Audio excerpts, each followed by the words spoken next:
The Fall of the Berlin Wall, 1989. If you enjoy calm storytelling, please subscribe and like the video to help this channel grow. Begin with a map and a memory. Europe after World War II is a burned field stitched with new borders. Germany is divided into 4 occupation zones. Berlin, deep in the Soviet zone, is itself carved into sectors run by the United States, Great Britain, France, and the Soviet Union. The city becomes a symbol as much as a place, 2 systems living face to face, 2 futures staring each other down across streets that still carry ash in their gutters. As the Cold War hardens, Berlin turns from a shared responsibility into a combat line. In 1948-49, when the Soviets blocked the land routes into the western sectors of the city, the United States and its allies answer with the Berlin Airlift, a choreography of propellers and planning, a plane every few minutes, flour sacks and coal landing like clockwork at Tempelhof. The blockade ends, but the story remains a warning: access and freedom can vanish overnight, resolve and logistics can bring them back. By the late 1950s, cracks show in the socialist experiment in the East. The German Democratic Republic, GDR, promises equality and a planned economy. It delivers shortages, surveillance, and a single party's tight grip. Trains and subways still run across the city's open seams. Doctors, engineers, and students vote with their feet, leaving East Germany for the West by way of Berlin. This exodus, hundreds of thousands over the years, drains the East of talent and authority. The GDR calls it a Republikflucht, a flight from the Republic. The Soviet Union calls it unacceptable. And so, in August 1961, the border closes. In the darkness of the night between August 12 and 13, East German police and soldiers unroll barbed wire, tear up streets, and drive posts into the ground. Families wake to find their city cut. Soon the wire becomes brick, then concrete, then a system of walls, an inner wall, a patrol road, watchtowers, floodlights, dog runs, raked sand to catch footprints, the death strip. The most famous segment runs like a scar through the heart of Berlin, from the Brandenburg Gate across neighborhoods that once shared bakeries and courtyard gardens. At Checkpoint Charlie, American and Soviet tanks face each other briefly, engines idling low, a standoff framed by billboards that say simply, "You are leaving the American sector." Life adapts around the wound. In the West, graffiti blooms and cabarets make jokes that taste like medicine. In the East, the Ministry for State Security, the Stasi, builds files thicker than phone books, recruiting informants by pressure and favors, keeping fear close and conversation careful. People still try to flee. Some tunnel, some build hot air balloons, some hide in car trunks, some run. Many make it. Some do not. Names accumulate. Peter Fechter, an 18-year-old shot and left to bleed in 1962, becomes a memory that refuses to fade. The wall is more than a barrier, it is the concrete embodiment of an idea, that history is frozen, that the Cold War is permanent, that the 20th century will remain a divided house. But ideas, like concrete, can crack. Cut to the 1980s and a widening horizon. The Soviet Union, under Mikhail Gorbachev, introduces glasnost, openness, and perestroika, restructuring, attempts to reform a tired economy and loosen political controls. Across Eastern Europe, the monopoly of ruling parties feels suddenly less inevitable. In Poland, the Solidarity movement wins elections that were never supposed to be competitive. In Hungary, barbed wire on the Austrian border begins to come down. East Germans notice. They always notice. Summer 1989 becomes an exodus season. Thousands of East Germans vacation in Allied Socialist states and simply do not come home. Some camp on the grounds of the West German embassy in Prague, waiting for a diplomatic bridge. Others slip through Hungary into Austria and then to West Germany, smiling into television cameras with the dazed expression of people who cannot quite believe the door has opened. In East Germany, protests grow. Monday evenings in Leipzig, people leave the Nikolaikirche, the Church of St. Nicholas, carrying candles. They walk with the discipline of people who know that the wrong gesture can bring a baton. The chant Wir sind das Volk. We are the people, fill streets built for parades of another kind. The GDR's longtime leader, Erich Honecker, is ill and inflexible. In October 1989 he is replaced by Egon Krenz, a change of faces more than a change of course. But the momentum is out of the government's hands. On October 18, Gorbachev visits Berlin for the Republic's 40th anniversary. Amid fireworks and speeches, he offers a short warning to the East German leadership: life punishes those who come too late. Crowds cheer him. The message is clear: Moscow will not send tanks to prop up stubborn allies. The old guarantee is gone. The marches swell. On October 23, more than 300,000 people demonstrate in Leipzig, candles bobbing like a sea of patient stars. Police step back.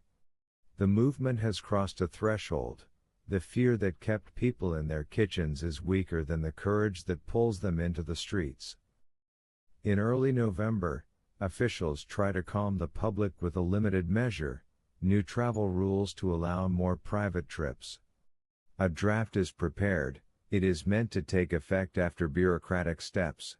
But on November 9, 1989, at a routine press conference, Politburo member Günter Schabowski sits under hot lights with a stack of papers he has barely read. A reporter asks about travel. Schabowski fumbles, flips pages, and then says the magic words as if reading a weather report: "As far as I know, this is effective immediately." Without delay. The room stirs. Television carries the phrase "live." East Berliners put on coats. They head to border crossings: Bornholmer Strasse, Invalidenstrasse, Checkpoint Charlie. Guards, unprepared, call superiors who will not take responsibility for opening the gates and will not authorize force against such crowds. Hours pass. At Bornholmer Strasse, the senior officer, Harold Jäger, decides to avoid disaster. He orders the barrier raised. People pour through, first tentatively, then laughing, then running. West Berliners greet them with flowers and champagne. Strangers hug like relatives. A city finds its own heartbeat again. The camera swings across the line that was a wall and is now a seam. Someone climbs on top of the concrete, then another, then 100. They sing. They start to chip away with hammers and chisels. The sound is light and frantic, like bells. Floodlights turn faces into lit coins, television satellites beam the moment around the world. In living rooms across the United States, viewers sit on sofas and cry at a place they have never visited. Presidents and prime ministers issue careful statements. Everyone understands the stakes. The wall does not fall in one night. The structure stands for months. Official demolition will take time, cranes, and permits. But after the evening of November 9 it can no longer perform its purpose. Subways reconnect. Families test how long a hug can last. On the concrete, artists paint. Street vendors sell chips of gray rock in plastic bags, some authentic, some merely local stone, souvenirs of a fear now for sale. Pause to look closely at what is changing. The end of the wall is a Berlin story, but it belongs to a continent. In Czechoslovakia, the Velvet Revolution replaces a one-party regime with a civic movement led by playwrights and students, a transfer of power as gentle as its name. In Romania, the end is violent.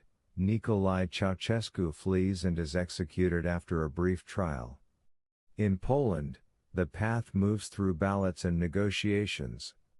In Hungary, the old order steps aside with unusual speed. The logic is shared, the age of enforced division is collapsing, and it is collapsing from within. In Washington, President George H.W. Bush adopts a stance he later calls prudence. There are congratulations but no gloating.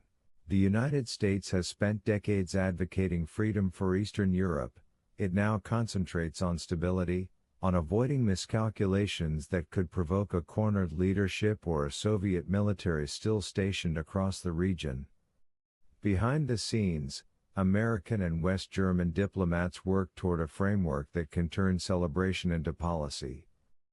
West German Chancellor Helmut Kohl moves with a mixture of boldness and patience. On November 28, 1989, he announces a 10-point plan for confederation and eventual reunification. Skeptics worry, will a unified Germany unsettle the continent that remembers earlier German power too vividly? Will the Soviet Union accept a Germany in NATO? Can two economies, capitalist and socialist, be sewn together without tearing the fabric?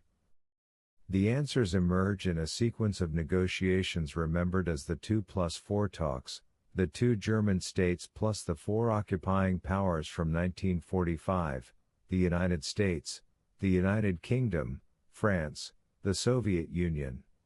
Over months of diplomacy, they settle critical points: borders, alliance membership, troop levels, the status of Berlin. The Soviet Union, in deep economic trouble, receives financial aid to support the withdrawal of troops from East Germany. The final settlement clears the way for unity. Meanwhile, everyday life races ahead of treaty language. On July 1, 1990, the Deutsche Mark becomes the currency of the East. Shop windows fill with products that for decades had been the stuff of rumor and longing. On October 3, 1990, the German Democratic Republic dissolves into 5 reconstituted states and joins the Federal Republic. Reunification is official. Fireworks crack above the Brandenburg Gate, anthems blend, flags are folded into history. But a documentary keeps rolling after the music. The work of making one country from two is complicated and, for many, painful. Factories in the East that had survived on protected markets close when exposed to global competition. Unemployment rises sharply. Some Westerners talk about Besserwisses know-it-all West Germans, while some Easterners develop nostalgia for old certainties and social networks, even while rejecting the repression that came with them. The Stasi archives open, and citizens line up to read the past's handwriting on their present. Reports by neighbors, sometimes by friends and family, yielding difficult conversations at dinner tables across the Republic. Zoom out to the larger pattern. The fall of the wall changes the architecture of international politics. Within 2 years, the Soviet Union itself dissolves. NATO and the European Union expand eastward in the decades that follow, redrawing maps not with armies but with treaties, trade, and student exchanges. New democracies rise, and with them new arguments. Not every transition is smooth, history never is. But the calendar now holds an anniversary for hope, November 9th, a night when people insisted that concrete cannot outlast a crowd determined to be one city. For Americans, the moment carries its own echo. The ideals invoked, self-government, freedom of movement, the right to speak and to assemble, sound like familiar songs. The sight of young people climbing a wall and singing into winter air connects to memories of Berlin airlift pilots dropping candy to children in 1948, To speeches at the gate, Kennedy's Ich bin ein Berliner in 1963, Reagan's Mr. Gorbachev, tear down this wall. In 1987, and to quieter efforts by diplomats and aid workers whose names never make the news. The fall of the wall does not belong to one nation, but its music harmonizes with American chords. Return to the city itself for a final sequence. The Brandenburg Gate, once a backdrop to parades and partitions, is open.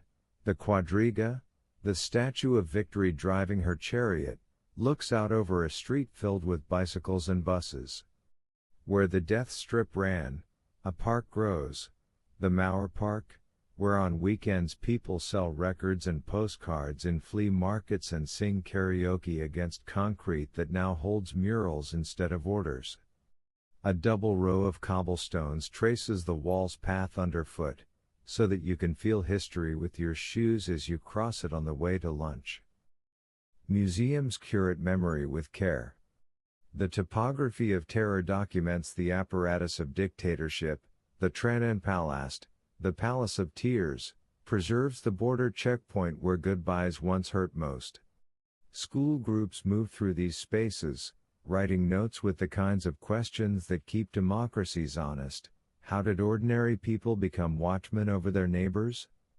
Why did some resist and others stay silent? What warnings should we listen for now?